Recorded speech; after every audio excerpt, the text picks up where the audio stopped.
Behind every locked door lies a story the world was never meant to hear.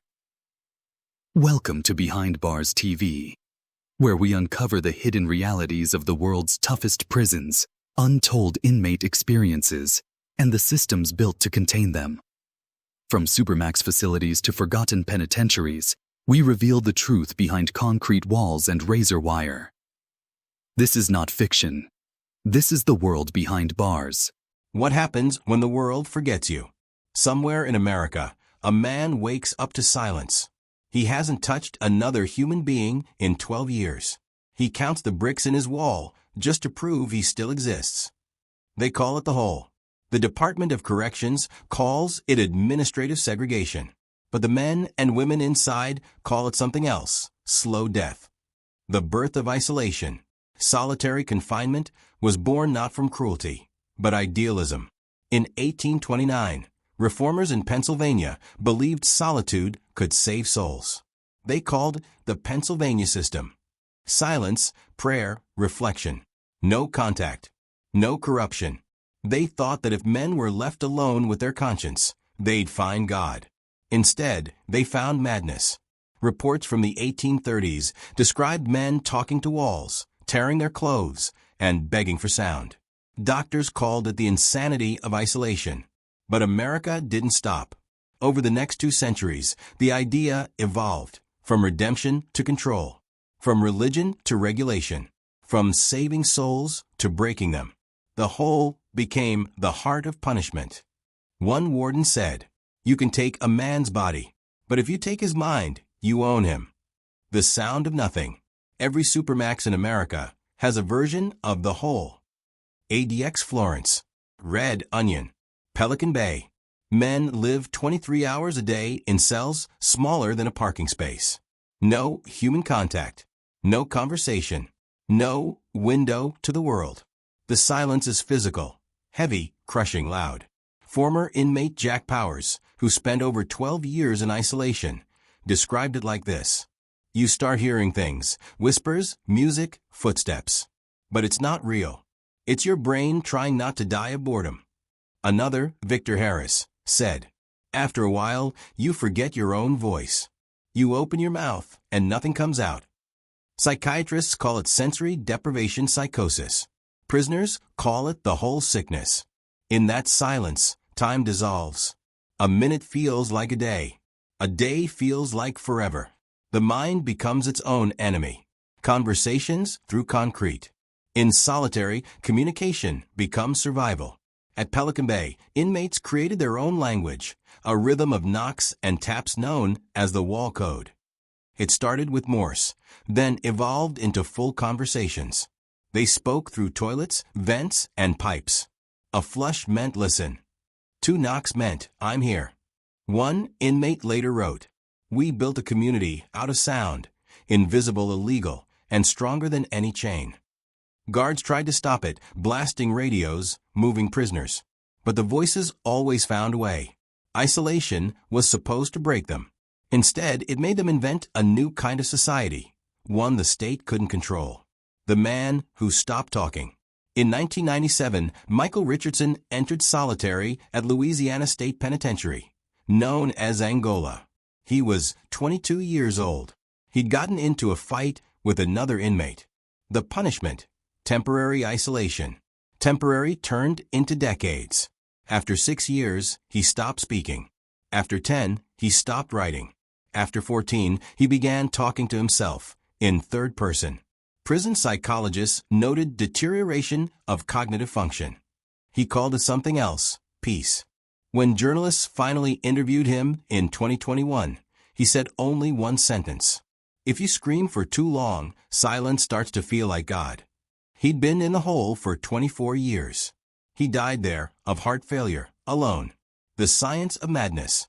What happens to the mind in isolation has been studied, but never fully understood. Dr. Stuart Gracian, a psychiatrist who interviewed dozens of solitary inmates, described identical symptoms: hallucinations, panic attacks, loss of memory, a sense of unraveling. "The brain is a social organ," he said. "Cut off interaction, and it starts to self-destruct." EEG scans show reduced activity in regions controlling empathy, memory, and self-awareness. MRI results mirror those of patients with traumatic brain injury. Solitary confinement doesn't just punish behavior, it rewires the brain. Some prisoners start believing the cell itself is alive. Others begin to vanish inside their own thoughts. A man once told a researcher, "My mind was a room smaller than this cell, and I couldn't find the door." The hunger strike. In July 2011, silence became rebellion. Thousands of inmates across California launched one of the largest hunger strikes in U.S. prison history. It began with 11 men in Pelican Bay's security housing unit, men who hadn't seen the sky in decades. Their demand wasn't freedom. It was contact. They wanted sunlight, phone calls, and a handshake that wasn't through glass. The protest spread like wildfire. Within weeks, 30,000 inmates joined from across 24 prisons. They stopped eating. They stopped speaking. They turned their bodies into weapons. "We don't want to die," one inmate wrote, "but we already are." The state responded with pepper spray, transfers, and solitary penalties for those already in solitary. But for the first time, the outside world noticed. Newspapers called them ghosts demanding to be seen. After 60 days, the strike ended, not in victory, but visibility. It forced a conversation that the system could no longer bury. The Angola Three. Few stories define solitary like that of the Angola Three: Herman Wallace, Albert Woodfix, and Robert King. In 1972, they were accused of murdering a prison guard inside Louisiana State Penitentiary. All three were members of the Black Panther Party, known for organizing against racism and prison brutality. They were convicted under questionable evidence and thrown into solitary confinement. Robert King spent 29 years in the hole before his conviction was overturned. Albert Woodfix spent 43 years, the longest solitary term in U.S. history. And Herman Wallace, he was released after 41 years, only to die 3 days later of liver cancer. They lived in cages the size of bathrooms. Their light came from books. Their freedom came from words scratched into paper. When asked how he survived, Woodfix said, "I turned my cell into a university. I refused to let them turn me into an animal." Their story became a movement, the proof that isolation wasn't rehabilitation. It was political warfare. Letters from the dark. From the silence, voices still found their way out, through letters. Across decades, prisoners in solitary wrote to journalists, poets, and strangers. Their letters became the last bridge to the outside world. One wrote, "I count time by the number of times I hear a bird." Another, "I don't dream anymore. Dreams need color." And another, "They took my voice, so I started writing with my mind." These letters were collected by advocacy groups, Solitary Watch, ACLU, Human Rights Watch, forming an archive of human endurance. They spoke of madness and hope in equal measure. They told the world what the cameras couldn't, that even in silence, the human spirit finds a way to speak. "If I can't be seen," one man wrote, "I will be read." The courtroom revolution.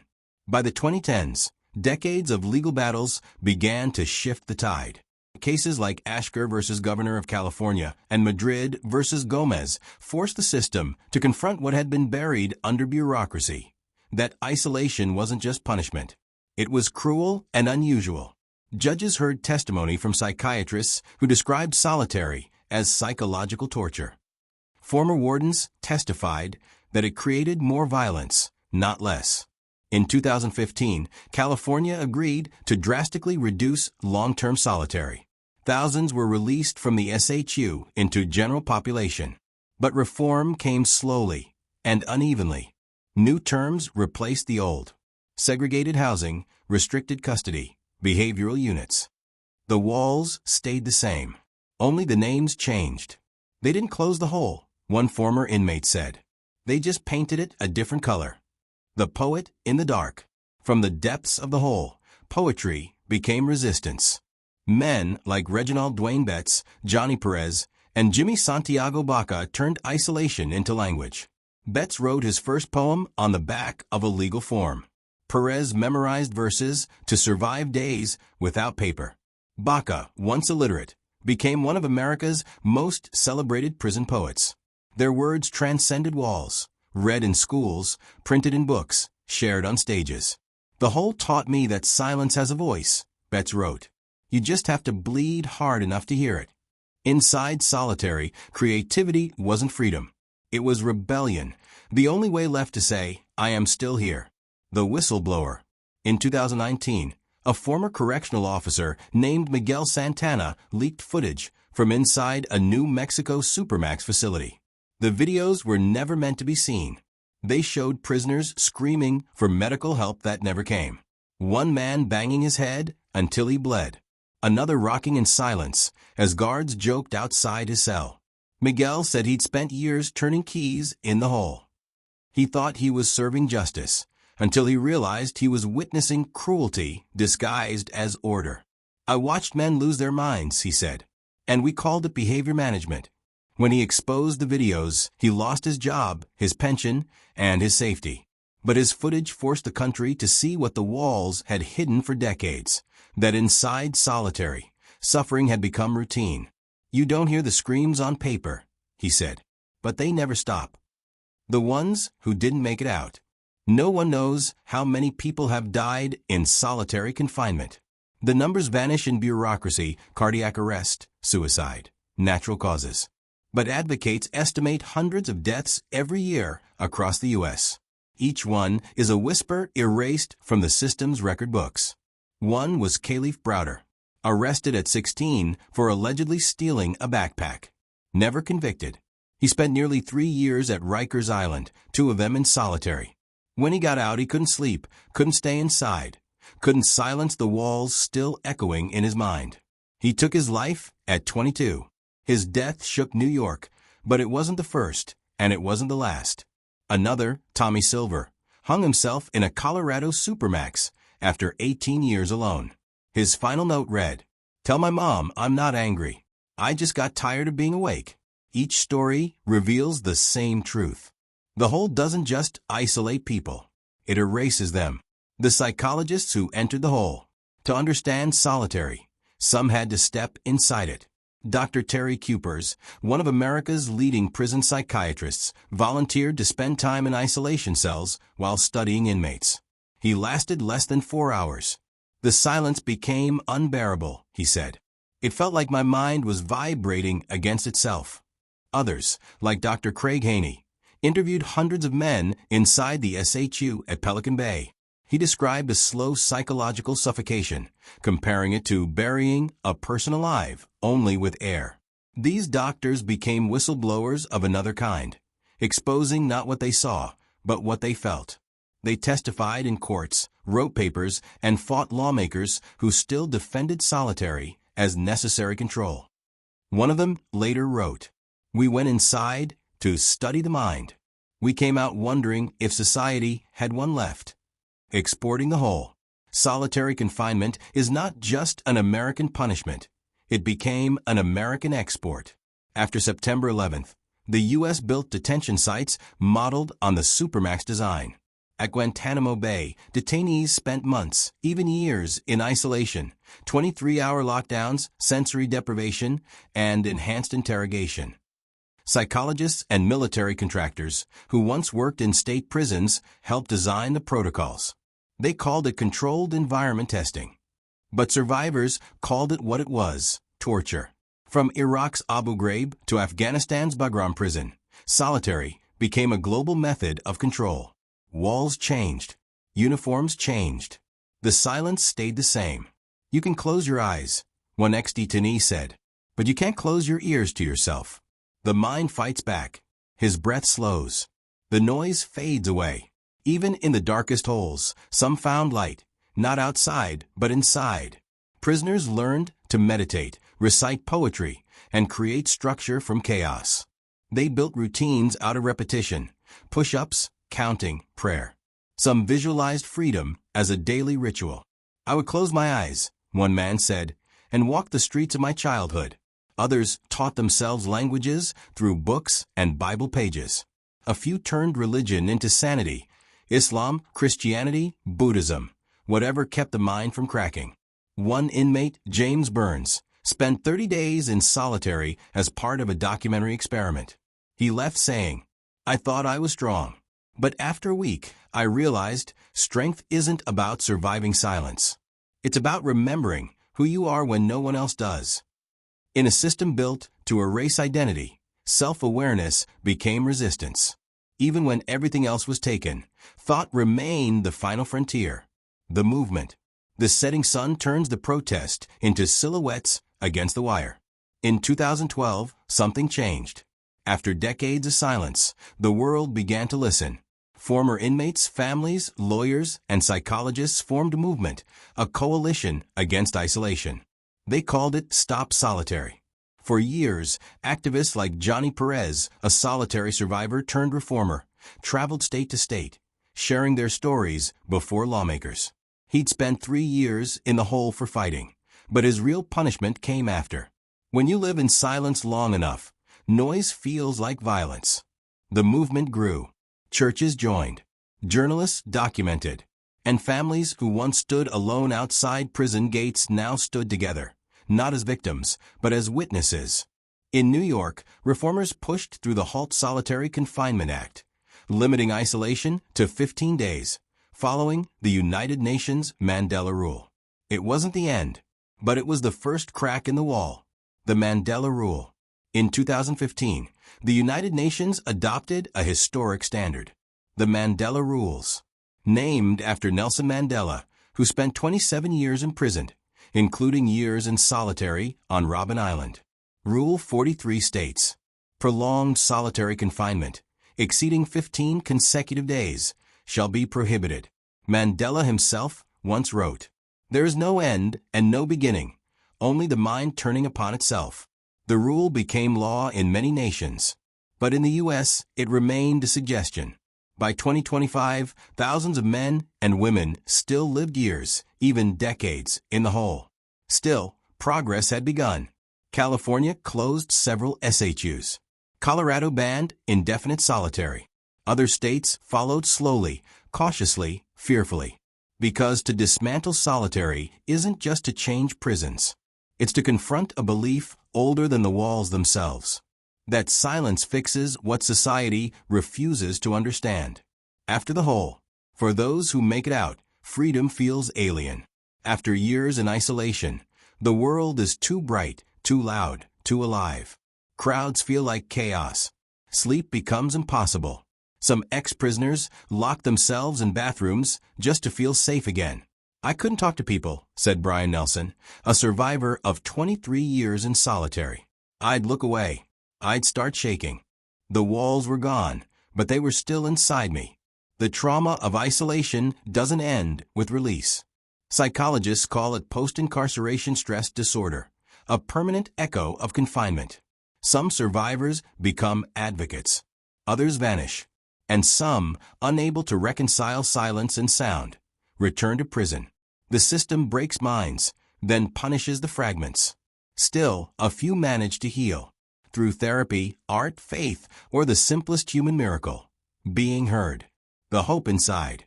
The painting shows a window, with light breaking through. Hope doesn't survive in the hole. It adapts. Across America, programs now send books, letters, and art supplies into isolation cells. Volunteers write to inmates they'll never meet. Each letter a heartbeat, proof that someone, somewhere, remembers. In one Texas prison, a group of lifers started the Light Project, teaching younger inmates meditation and journaling through the walls. One wrote in his diary, "They locked my body. They forgot to lock my imagination." Another drew a sunrise over barbed wire with the words, "If I can't see the sky, I'll create my own." Even inside the darkest places, humanity finds ways to glow. That is the paradox of solitary. The same silence meant to destroy can also reveal what cannot be killed. The will to be known. The last voice. His name was Jerome Dixon, a man who recorded messages on a contraband phone from a cell in Red Onion State Prison. He'd been in isolation for 17 years. No family visits. No touch. No sound but his heartbeat. His recordings, 47 in total, were found on an old memory card years later. Each one a confession, a reflection, a fragment of thought drifting through digital purgatory. He talked about his mother's laugh, the smell of rain, the color of sunlight on his skin, things he hadn't seen in decades. In his final message, he whispered, "They say the whole is silent, but I can still hear my soul." Voiceover, closing narration. Every door in every prison leads somewhere, but in solitary, it leads inward, to the one place no one can escape. These are not just stories from behind bars. They are mirrors, showing what happens when a nation forgets the sound of its own humanity. What you just saw is more than a story. It's a reality lived by thousands behind bars. If you believe in uncovering the truth, the kind hidden behind concrete walls and silence, then join us. Subscribe to Behind Bars TV and never miss a chapter in the world's most dangerous stories. Until next time, stay aware, stay informed, and remember, freedom and confinement are sometimes only a wall apart.